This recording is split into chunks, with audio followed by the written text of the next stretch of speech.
Dr. Marcus Chen arrives at St. Helena General as a trauma resident, technically qualified, suspiciously distant, and habitually absent. No one questions his credentials until a night nurse notices the pattern. Every Tuesday and Thursday at 2 a.m. He descends into the hospital basement, not to retrieve supplies, not to access records. He simply sits in the old psychiatric ward, now abandoned, surrounded by silence and fluorescent hum. His colleagues assume burnout, his supervisors assume its harmless eccentricity.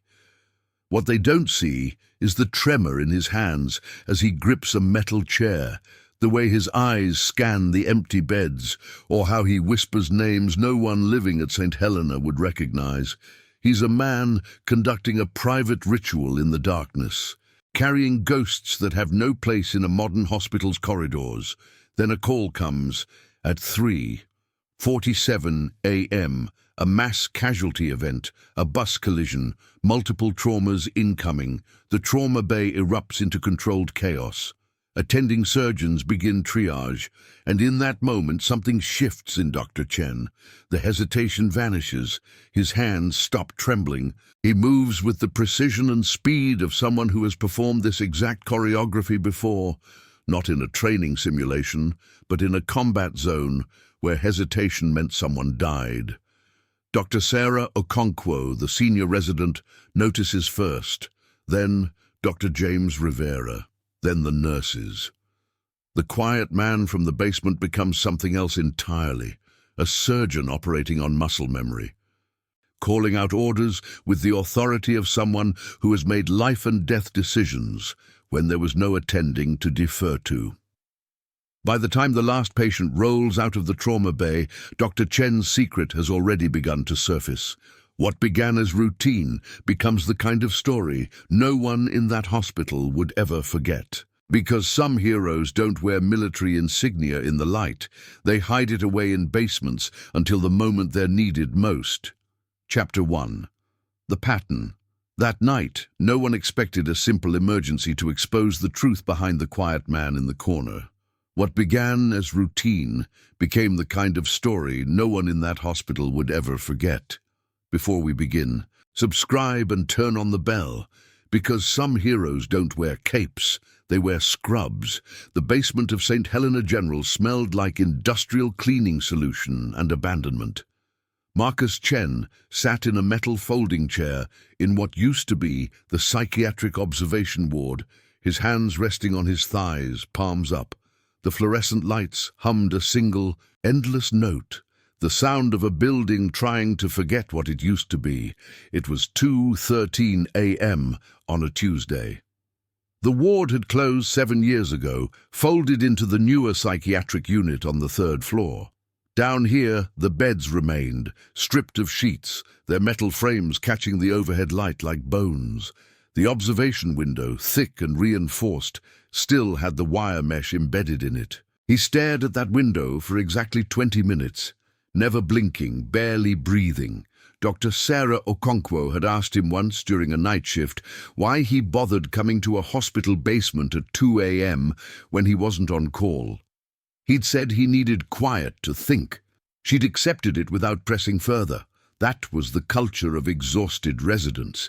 Everyone had their way of coping. Some drank, some slept in on-call rooms, some sat in basements, apparently.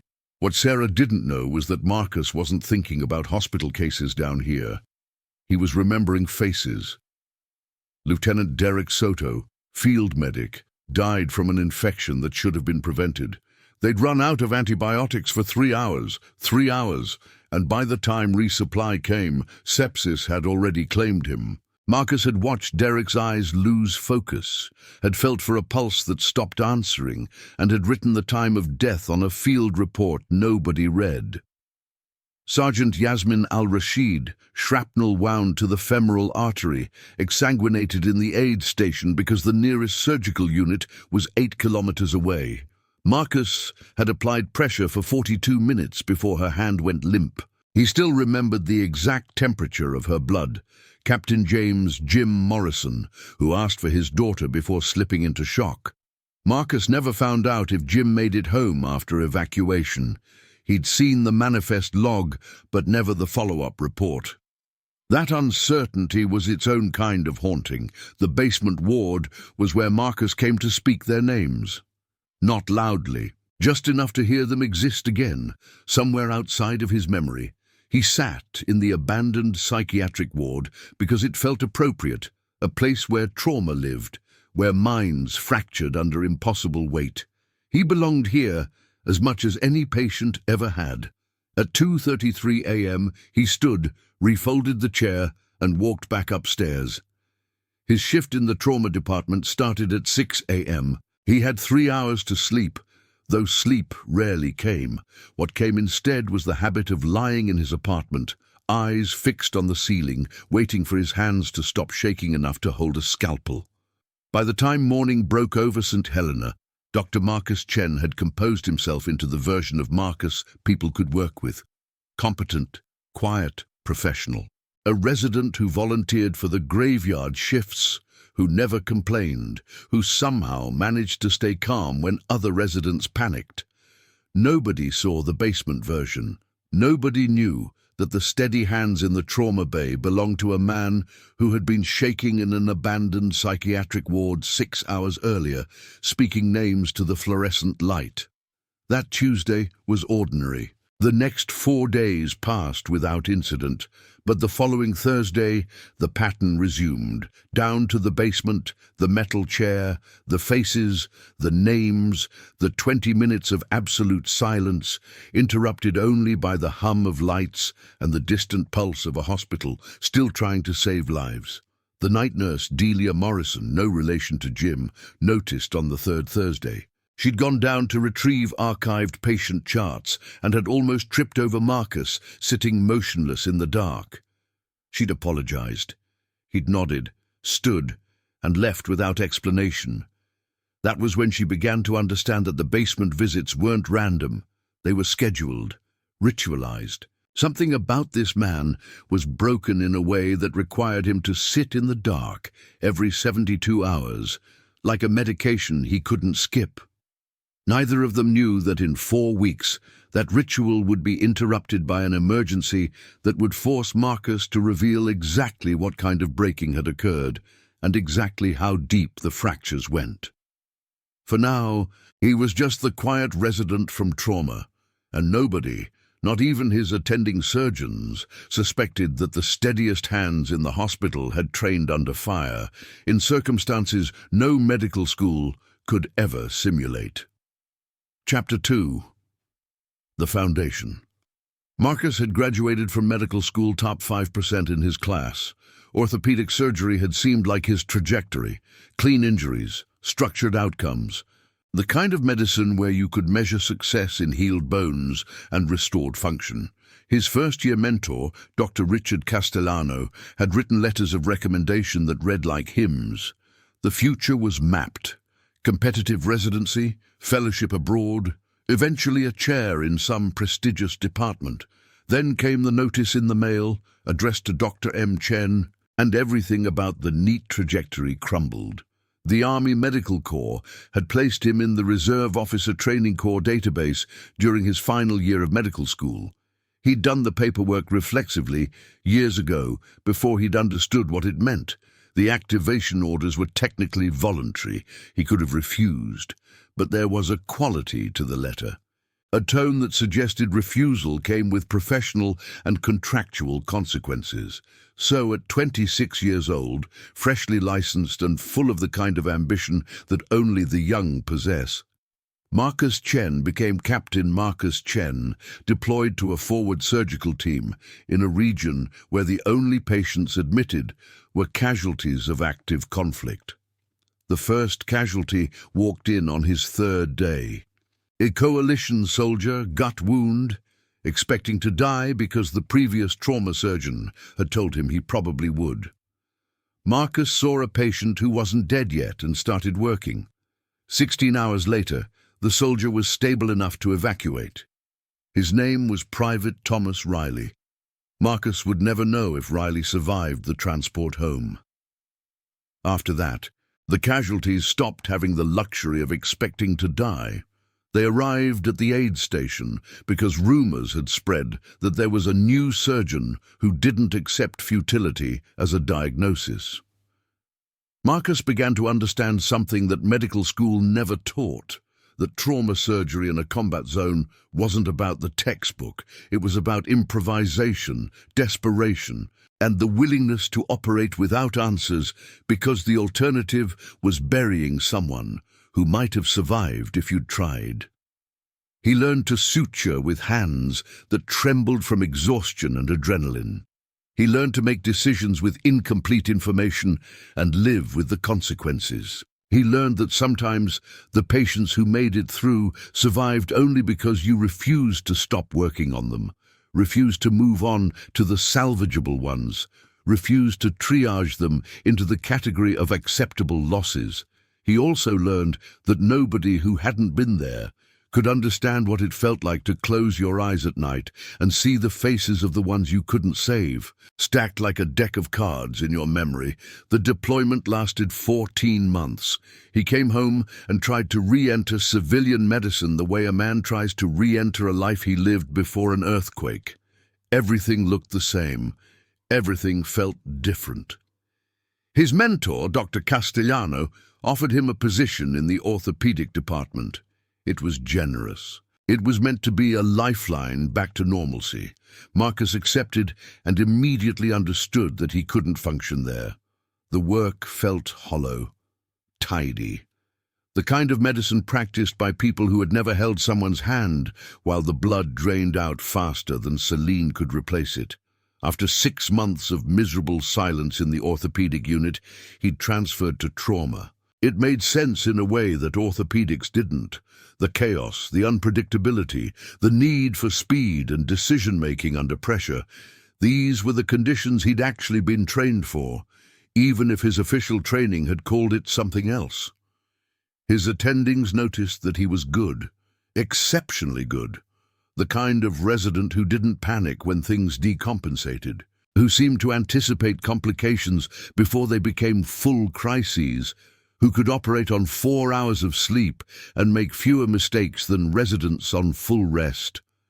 What they didn't know, what Marcus had never disclosed, was that he was good because he'd already seen worse, much worse, because his muscle memory was trained in a different context where mistakes meant body bags, not incident reports. Dr. Sarah Okonkwo had asked him once, during a rare moment of downtime in the resident lounge, why he'd switched to trauma from orthopedics. He'd said he found the work more challenging. She'd accepted this without pressing deeper. Residents didn't typically interrogate each other's career choices. There were unspoken boundaries around personal history. What Sarah didn't know was that Marcus had switched because he couldn't pretend anymore.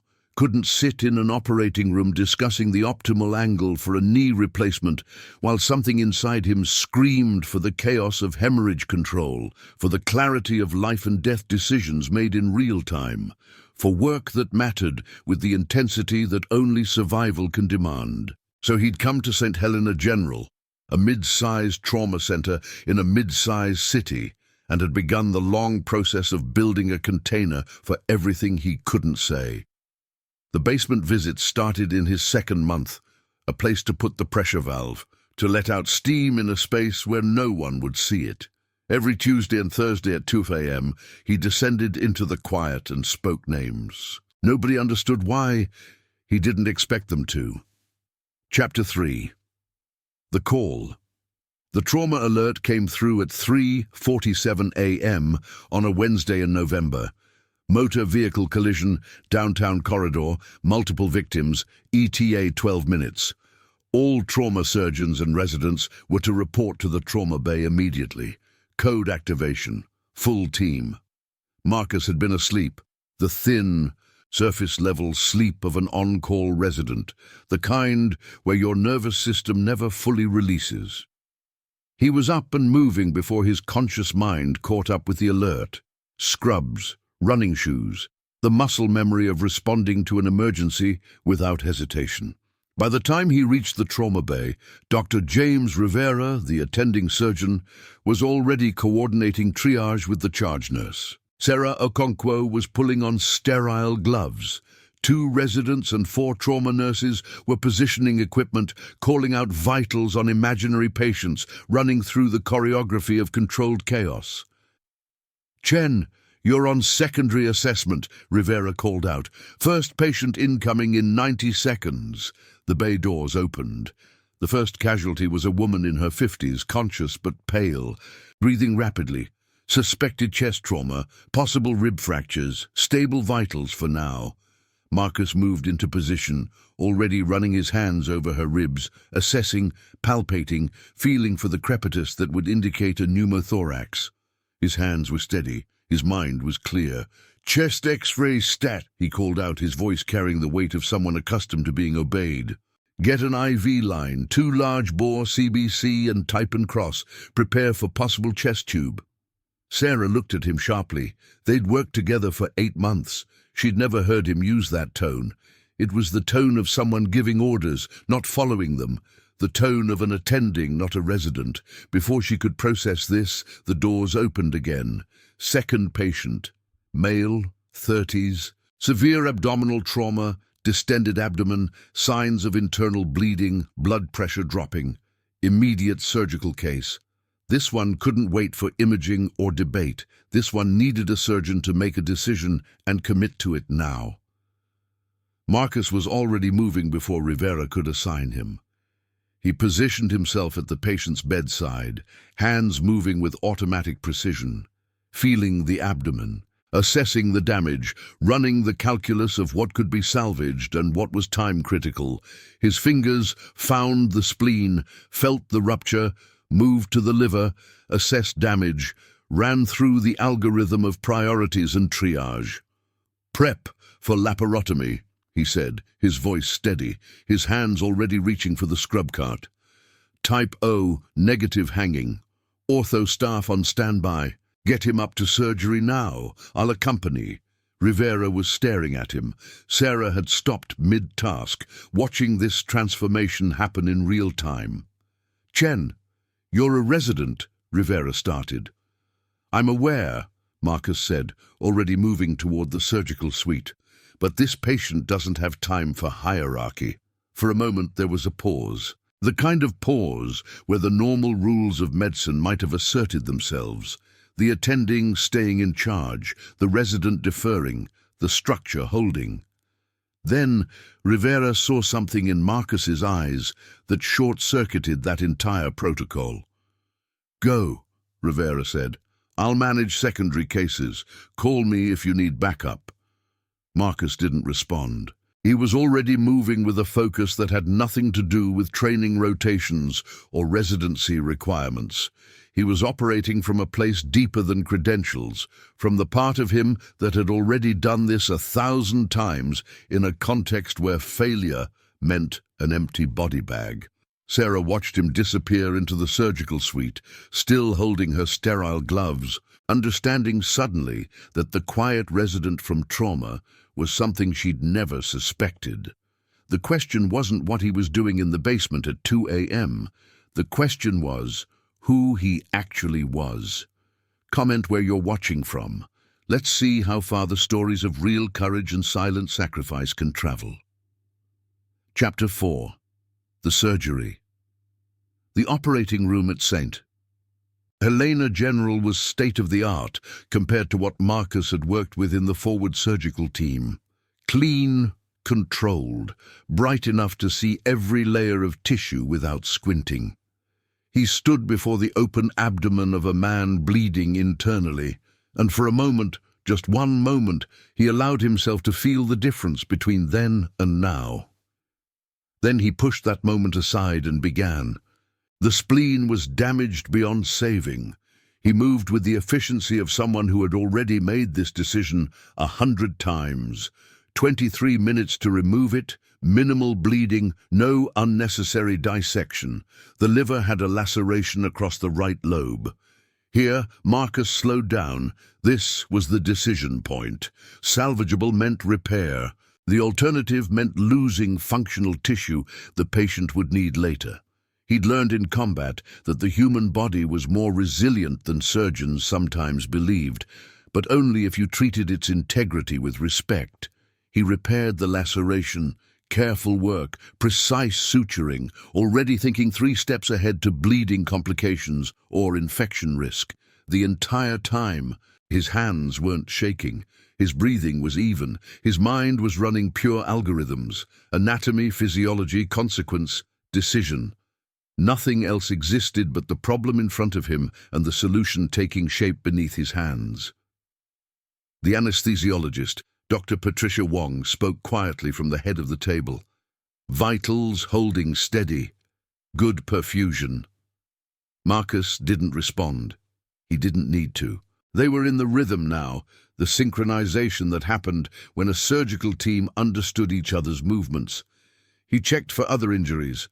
The bowel was clean, no perforations, no other sources of bleeding. The kidneys looked intact. The patient would survive this, which meant he'd already won the essential victory. Everything else was follow-up. 47 minutes from initial incision to closure. The abdominal wall was sewn back together. The patient's vitals were stable. Blood products had been administered with precision. By most standards of civilian medicine, this was a straightforward case managed competently. By the standards Marcus had been trained to, this was a victory against an impossible situation. This was a man who would wake up. This was a life that wouldn't be added to the list of names Marcus whispered in abandoned basements. He stepped back from the table. "Patient to ICU," he said. "Monitor for compartment syndrome, watch the liver function, and I want daily ultrasounds for 48 hours. Infection protocols standard, but watch for fever." Patricia nodded, already coordinating with the surgical nurses. Nobody questioned the authority in his voice. In an operating room, authority came from competence, and there was no ambiguity about whether Marcus possessed it. He peeled off his gloves as he walked out of the OR, his hands finally beginning to tremble now that the immediate crisis had passed. The adrenaline was burning off. Reality was reasserting itself. In about 90 seconds, he'd have to face the attending surgeon, the residents, and the slow avalanche of questions about who he actually was and where his expertise had originated. He walked to the surgical locker room and sat on a bench, letting his hands shake openly now, letting his breathing come faster. This was the part they didn't teach in medical school, the moment after, when the emergency released its grip and your body collapsed into its true exhaustion. There was a knock on the door. Dr. James Rivera entered, already showered, back in regular clothes. He sat down beside Marcus without speaking for a moment, then, "That patient has maybe a 15% chance of making it without complications. In a combat zone, he'd be expected to die. You gave him maybe a 75% chance. That's not a residency skill. That's experience." Marcus didn't respond. "I'm not going to ask," Rivera continued, "but I'm going to assume that your background check missed something significant. And I'm going to assume that whatever that background is, it explains why you're the best trauma resident I've ever supervised." Still, Marcus said nothing. "For what it's worth," Rivera said, standing to leave, "I don't care about the paperwork. I care about patients. You keep them alive. That's what matters." He paused at the door. "But someone's going to ask questions. Be ready." After he left, Marcus sat alone in the locker room, listening to his hands gradually steady, understanding that the next phase of his life was beginning. The basement visits, the careful construction of anonymity, the compartmentalization, all of it had just become impossible. The quiet version of himself had been exposed in 47 minutes of surgical precision. Chapter 5. The Questions. By noon, the hospital's administrative machinery had begun its slow, inevitable grinding toward clarity. The patient Marcus had operated on, identified in the system as Robert Chen, no relation, though people wondered, was stable and improving. His blood pressure was holding, his urine output was normal. All the markers that indicated a successful salvage operation were present. But success at this level of severity raised questions. Dr. Camille Hicks, the Trauma Surgery Fellowship Director and the person technically responsible for residency oversight, called Marcus to her office at 1:15 p.m. He didn't expect the conversation to be hostile. He'd learned that administrative hostility was rare when you'd just saved a patient everyone else had mentally prepared to lose. But he also didn't expect it to be easy. Your CV says you completed a standard orthopedic rotation followed by a trauma surgery residency, Hicks said, her tone neutral, her eyes reading him with the intensity of someone trained in assessment. You graduated from Johns Hopkins Medical School. You had a 1-year Army Medical Corps deployment listed as military service. Yes, Marcus said. I'm going to guess that what you listed as military service didn't quite capture the scope of your clinical training, Hicks continued. A standard deployment involves administrative work, lectures, maybe a handful of trauma cases. You just operated on a ruptured spleen and hepatic laceration with the confidence of someone who's done it 1,000 times. So I'm going to ask directly, what was your actual role during that deployment? Marcus considered the truth, the half-truth, and the managed disclosure. In the end, he chose honesty. I was assigned to a forward surgical team as the primary trauma surgeon, he said. We were operating constantly, 14 months, averaging 3 to 4 major trauma cases per day. The work was... He paused, searching for language that wouldn't sound like theater. It was necessary. Hicks nodded slowly. And you didn't disclose this because... Because I needed the residency to be about learning civilian medicine, Marcus said. I needed to step away from... He stopped, started again.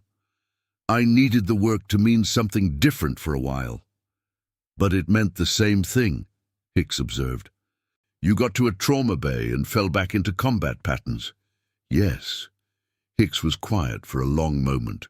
Through her office window, the city sprawled beyond the hospital, ordinary and indifferent. Then she said, in my experience, the best trauma surgeons are the ones who've seen genuine consequences. You've clearly seen them. But I need to know if you're stable enough to continue in this environment.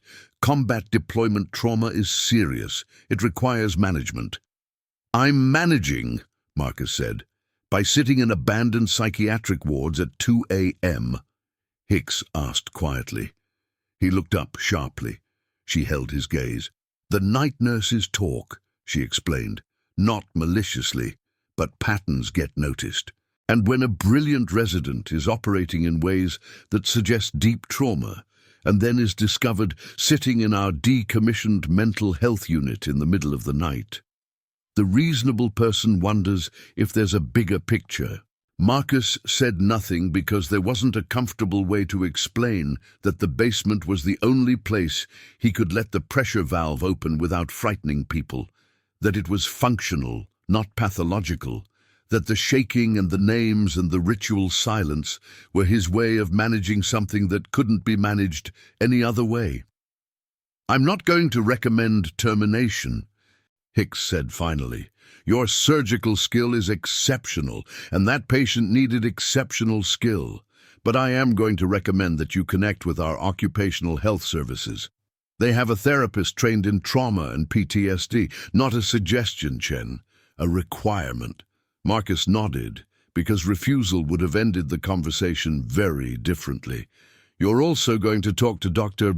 Rivera about reducing your hours temporarily, Hicks continued. Not because you can't handle the work, but because everyone needs to understand that this workload is manageable for you. Fair? Fair, Marcus said.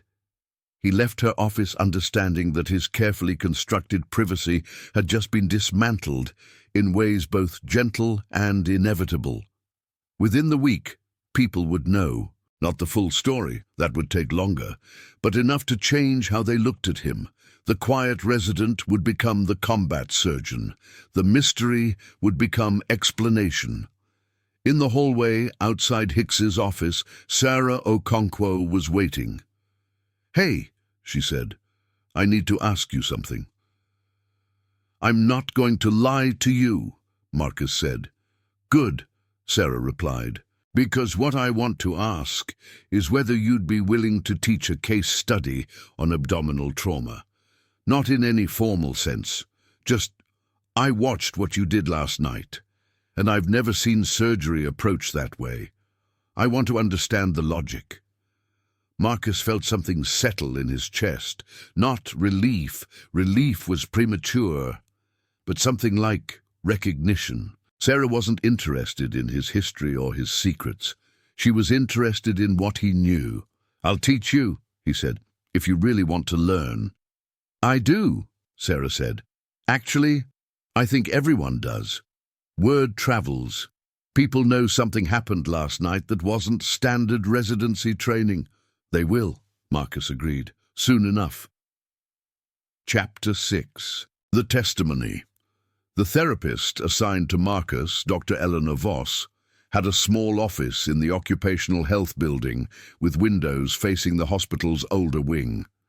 She didn't ask him to lie on a couch or perform the theater of talk therapy. Instead, on their first session, she asked him a simple question: "What do you need?" Marcus, not expecting directness, took a moment to formulate an answer. What did he need?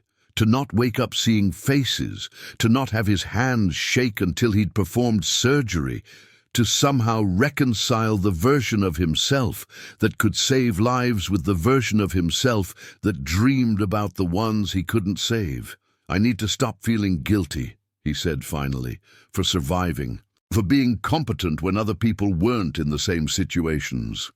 "Tell me about that," Voss said. And so Marcus began slowly to articulate something he'd kept compartmentalized for years. He talked about Derek Soto and the 3-hour gap in antibiotic supply. He talked about Yasmin al-Rashid and the 8-kilometer distance that had become an uncrossable gulf. He talked about Jim Morrison asking for his daughter before slipping away. "Do you believe you could have saved them if circumstances had been different?" Voss asked. "I don't know," Marcus said. "Maybe. For some of them, probably. For Jim, I genuinely don't know. The wound was too severe, and we had maybe 40 seconds after arrival before hemorrhagic shock became irreversible." "And for Derek," Voss prompted. "For Derek, yes. I could have saved him if we'd had the antibiotics earlier. That one." Marcus paused. "That one stays with me."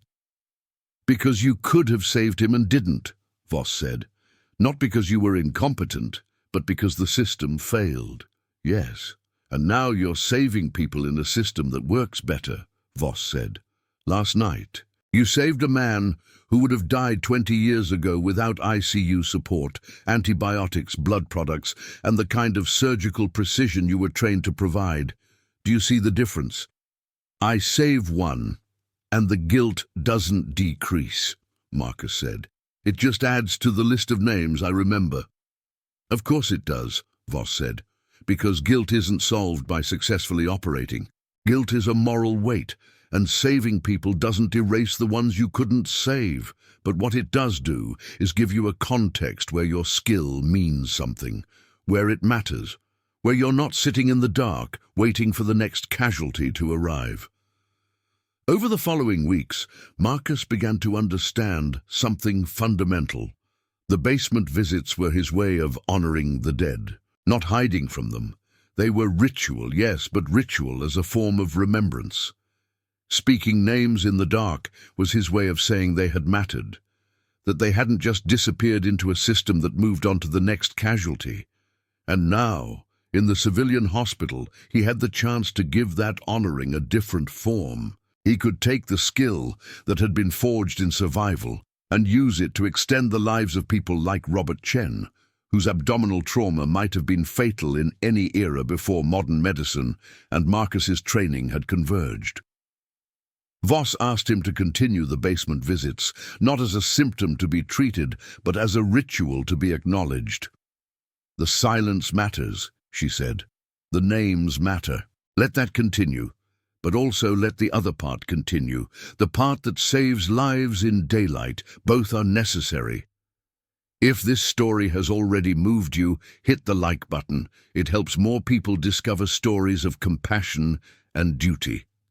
Chapter 7. The Revelation. By the end of November, the full story had become hospital knowledge. Not because Marcus had told it, but because Dr. Rivera had mentioned it to the trauma surgery team in a professional context, and Sarah had asked questions, and the details had assembled themselves into narrative form. By the time the hospital's annual residency symposium came around, everyone knew. The quiet trauma resident had been a combat surgeon. He'd operated under fire. He'd made life and death decisions without backup or hierarchy. He'd saved people against odds that civilian medicine found almost incomprehensible. What they didn't know was that Marcus had begun something different. After his sessions with Dr. Voss, after the forced acknowledgement of his history, Marcus had stopped the twice-weekly basement visits. Instead, every Tuesday evening, he held a case study session with the trauma residents. He'd walk through a scenario, build the decision tree, let them see how combat trauma operated at a completely different scale than the cases they'd encounter in a civilian hospital. The difference, he explained in one session, is that in a combat zone, you're making decisions without the information civilians expect to have. No full labs, no imaging half the time, no specialist backup for every complication. So you're running on physical exam, pattern recognition, and the knowledge that your decision in the next 30 seconds will determine whether that person walks out alive.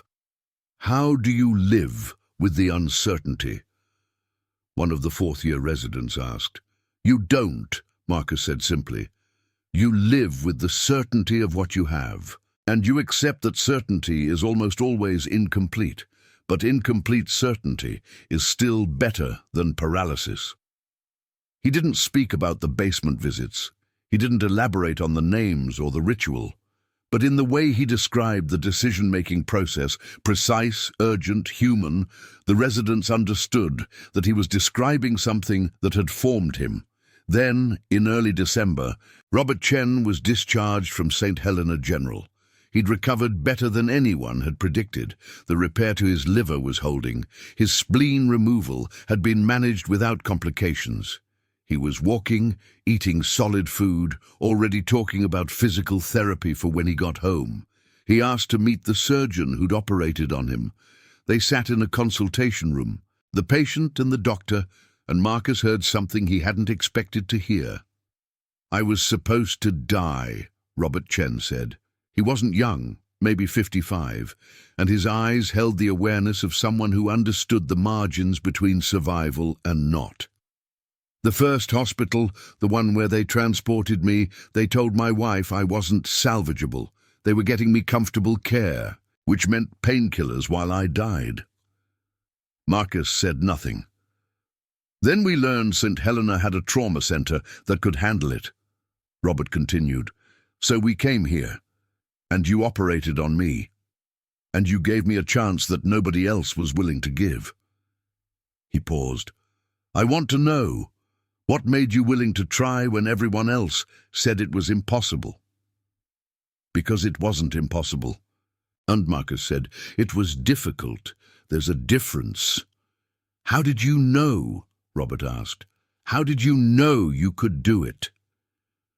Marcus considered the answer. He could have said he'd had training. He could have said he'd seen worse. He could have deflected with the practiced efficiency of someone who'd learned to hide his own history. Instead, he said the truth. Because I've failed before, and I know what it looks like. And you didn't look like failure. You looked like someone I could save if I worked harder and made better decisions than I had been making before. So I did. Robert was quiet for a long moment. Then he said, I have a daughter. She's a teacher. She's never going to know my name, probably never going to know what you did. But she's going to get to go to her wedding someday, and her kids are going to have a grandfather, because you decided that impossible wasn't the same as inevitable. He stood, extended his hand. "Thank you for that." After he left, Marcus sat alone in the consultation room, and for the first time in years, since before the combat deployment, he felt something shift in his understanding of what it meant to save a life. It wasn't about the surgery itself. It was about what came after, the wedding that would happen, the grandchildren, the ordinary, unremarkable future that Robert Chen would get to inhabit because someone had decided that difficult was worth the attempt. That evening, Marcus went to the basement as usual. He didn't sit in the chair. Instead, he stood at the observation window, hands on the wire mesh, and he spoke the names again, Derek, Yasmin, Jim. But this time, he added something else. He said their names, and then he said, "And Robert Chen, who lived, because I learned to try even when trying seemed impossible." The ritual had changed form. It was no longer about remorse or guilt. It had become something closer to testimony, a way of acknowledging that the dead had taught him how to save the living. Chapter 8. The Inheritance. 2 weeks before Christmas, Sarah Okonkwo asked Marcus to supervise her as she operated on a trauma case. A motorcycle accident, similar to the collision that had brought Robert Chen to St. Helena. Marcus stood at the secondary table, watching Sarah's hands, watching her decision-making process, understanding that something was being passed forward. She was good. Not yet the way Marcus was good. That took years of wait, of seeing bodies break in ways only violence could accomplish. But she had instinct. She had the ability to look at a patient and see not just the injuries, but the potential for recovery, the narrow margins where skill could make a difference. "You're hesitating on the spleen assessment," Marcus said quietly. "I'm trying to determine if it's salvageable," Sarah replied, not looking up from her work. "Forget salvage," Marcus said. "Ask yourself if keeping it will compromise the patient's recovery speed or survival probability. If the answer is yes, take it. If it's no, repair it." Sarah nodded, made the decision, and moved forward with splenectomy. 20 minutes later, the patient was closed and stable. Walking through recovery, Sarah asked, "Where did you learn to think like that?" "Places that don't exist in medical training," Marcus said, "but the principle is simple. Speed and certainty when you have them, complexity when the time permits. You learn the difference by operating in contexts where certainty is all you'll ever have." "Are you going to teach the next cohort?" Sarah asked. "I'm planning to stay on," Marcus said. "Get my fellowship. Eventually, maybe an attending position if they'll have me." "They'll have you," Sarah said. "Everyone knows what you did." What Marcus understood was that staying meant continuing to pass forward what he'd learned. It meant building a kind of legacy that wasn't about personal redemption, that was too individual, too singular. It was about taking the expertise forged in survival and using it to expand the capacity of a hospital to save lives. To teach other surgeons to think faster, to decide under uncertainty, to operate with the conviction that difficult situations could be recovered from if you refused to accept that they were impossible. He began mentoring more aggressively. He started writing protocols for trauma management. He built a case study library of complications and how to manage them. He spent hours in the case review sessions, teaching not just what to do, but why. The underlying logic that would allow future surgeons to make good decisions in contexts he hadn't explicitly prepared them for. Dr. Rivera noticed the transition and pulled him aside one evening in the surgeon's lounge. "You're building something," Rivera said, "not just doing surgery. You're building a system, a way of thinking about trauma that's different from what we taught before you arrived." "I'm teaching what I was forced to learn," Marcus said. "Exactly," Rivera said. "And that matters. Most surgeons never get the kind of intensive training you got. They practice medicine in a system that protects them from having to make impossible decisions. You got to make impossible decisions 100 times a day. That's not trauma. That's genius-level education delivered through the worst possible circumstances. And you're choosing to pass that forward instead of just keeping it private. Hoarding it would be disrespectful, Marcus said, to the people who taught me, to the people I couldn't save, to the system that's trying to save more people now. By Christmas, Marcus had officially committed to staying at St. Helena General for his fellowship. The basement visits had become monthly rather than weekly, ritual still, but less urgent now. He walked into that abandoned psychiatric ward not to process trauma, but to acknowledge that he'd survived it, that the names he spoke had meaning, that the death had led to training that was saving lives. On Christmas Eve, Robert Chen sent a card to the hospital, addressed to Dr. Chen. Inside was a photo. Robert with his wife, his daughter, and his new grandson, maybe 2 months old. The message was simple. You gave me this. Thank you for being willing to try. Marcus kept that photo in his locker, next to where he kept his hands. Hands that had learned to save people in contexts where saving seemed impossible. Those hands were steadier now. Not healed, trauma doesn't heal that way, but integrated, functional, directed toward a purpose that mattered. Chapter 9, The Quiet. After January brought snow to the city where St. Helena General stood, Marcus moved through the hospital's corridors now with a different bearing. Not the quiet reserve of someone hiding, but the measured presence of someone who'd been emptied out and refilled with purpose. The colleagues who'd once wondered about the basement visits now knew his story. What they didn't fully understand was that the story wasn't about trauma. It was about what you chose to do after trauma had transformed you. The trauma bay continued its unrelenting work. Accidents and injuries, and the 1,000 ways the human body could be broken by accident or malice. And in that bay, Marcus and his team worked with precision that came from somewhere deeper than training. It came from the knowledge that every minute, every decision, every ounce of focus might be the difference between someone walking out and someone not walking out at all. Sarah had been accepted to a fellowship at Johns Hopkins, where Marcus had gone to medical school. She would continue the work there, passing forward what she'd learned from him. That was the inheritance, not the techniques, though those mattered. But the conviction that difficult was not the same as impossible, that speed and precision could be taught, that the right decision made under pressure saved lives. On the coldest night of January, Marcus sat alone in the basement one final time. The abandoned psychiatric ward was quiet, as it always was. The fluorescent lights hummed their single, endless note. He didn't sit in the chair. He stood at the observation window and placed his hands on the wire mesh, the way he had before Christmas. "I'm going to stop coming here," he said to the empty room, to the ghosts, to the names that had shaped him. Not because I'm forgetting, not because the weight is gone, but because I need to carry this differently now.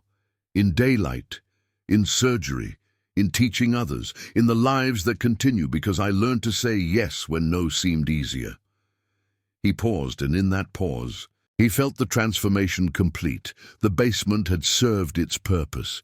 It had been the place where he could confess that survival carried weight, that living on meant carrying the dead. But survival also meant responsibility. It meant using what you'd learned to extend the possibility of survival to others.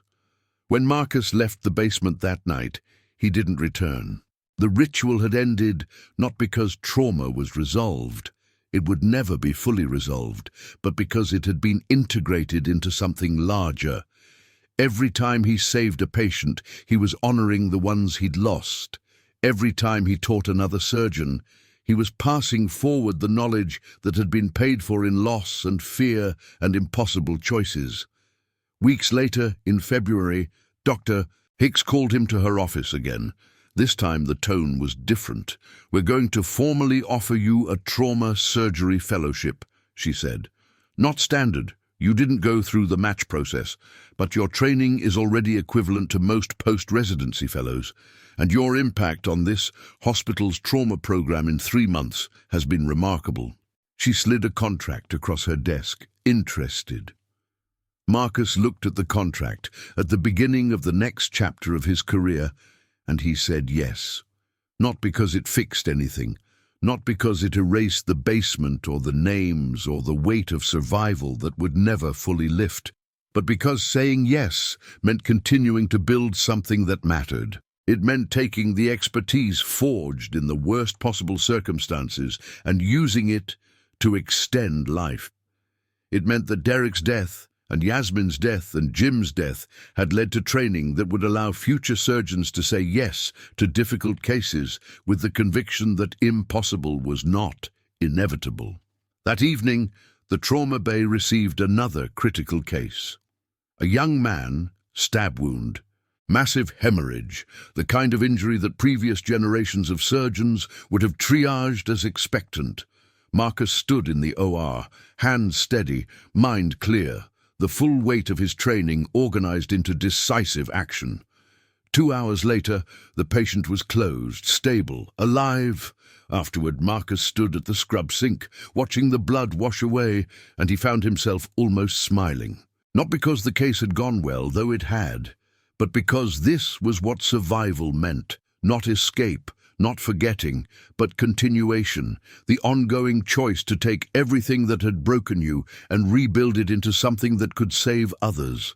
The quiet after surgery, the moment of release, became his ritual now. Not in darkness, but in daylight. Not in secret, but integrated into the everyday work of healing. And in that quiet, he carried the names forward. Derek, Yasmin, Jim, and countless others, not as ghosts to be hidden, but as teachers whose lessons had become his gift to the world. That was what the basement had been preparing him for, not recovery, but transformation, not forgetting, but integration, not escape from the past, but the choice to let the past shape a future where others might be saved by what survival had taught him. And in that future, standing in the glow of hospital fluorescence, his hands steady and his purpose clear, Marcus Chen was no longer hiding. He was healing. And every person who walked out of that trauma bay alive was proof that the impossible could be survived, that the weight could be carried, that what didn't kill you didn't destroy you if you were willing to rebuild it into something that mattered. Epilogue. Healing others is the path to finally healing oneself, not forgetting the cost, but honoring what it purchased. Subscribe for more stories of courage, healing, and redemption. Thank you for watching the case of the young doctor and the basement. See you in the next one.